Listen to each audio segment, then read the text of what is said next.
Genesis chapter 48. One day not long after this, word came to Joseph, "Your father is failing rapidly." So Joseph went to visit his father, and he took with him his 2 sons, Manasseh and Ephraim. When Joseph arrived, Jacob was told, "Your son Joseph has come to see you." So Jacob gathered his strength and sat up in his bed. Jacob said to Joseph, "God Almighty appeared to me at Luz in the land of Canaan and blessed me. He said to me, 'I will make you fruitful, and I will multiply your descendants. I will make you a multitude of nations, and I will give this land of Canaan to your descendants after you as an everlasting possession.' Now I am claiming as my own sons these 2 boys of yours, Ephraim and Manasseh, who were born here in the land of Egypt before I arrived. They will be my sons, just as Reuben and Simeon are.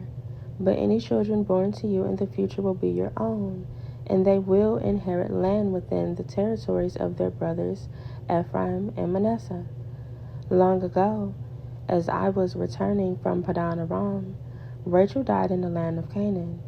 We were still on the way, some distance from Ephrath, that is, Bethlehem.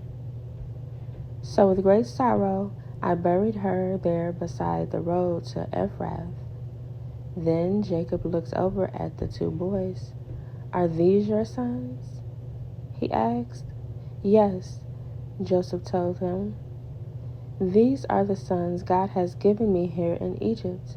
And Jacob said, "Bring them closer to me so I can bless them." Jacob was half blind because of his age and could hardly see. So Joseph brought the boys close to him, and Jacob kissed and embraced them. Then Jacob said to Joseph, "I never thought I would see your face again, but now God has let me see your children too." Joseph moved the boys who were at their grandfather's knees, and he bowed with his face to the ground. Then he positioned the boys in front of Jacob. With his right hand, he directed Ephraim toward Jacob's left hand, and with his left hand, he put Manasseh at Jacob's right hand. But Jacob crossed his arms as he reached out to lay his hands on the boys' heads. He put his right hand on the head of Ephraim, though he was the younger boy, and his left hand on the head of Manasseh, though he was the firstborn. Then he blessed Joseph and said, "May the God before whom my grandfather Abraham and my father Isaac walked, the God who has been my shepherd all my life to this very day, the angel who has redeemed me from all harm, may he bless these boys. May they preserve my name and the names of Abraham and Isaac, and may their descendants multiply greatly throughout the earth." But Joseph was upset when he saw that his father placed his right hand on Ephraim's head. So Joseph lifted it to move it from Ephraim's head to Manasseh's head. "No, my father," he said. "This one is the firstborn. Put your right hand on his head."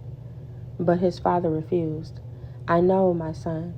I know," he replied. "Manasseh will also become a great people, but his younger brother will become even greater, and his descendants will become a multitude of nations." So Jacob blessed the 2 boys that day with this blessing: "The people of Israel will use your names when they give a blessing. They will say, 'May God make you as prosperous as Ephraim and Manasseh.'" In this way, Jacob put Ephraim ahead of Manasseh. Then Jacob said to Joseph, "Look, I am about to die, but God will be with you and will take you back to Canaan, the land of your ancestors.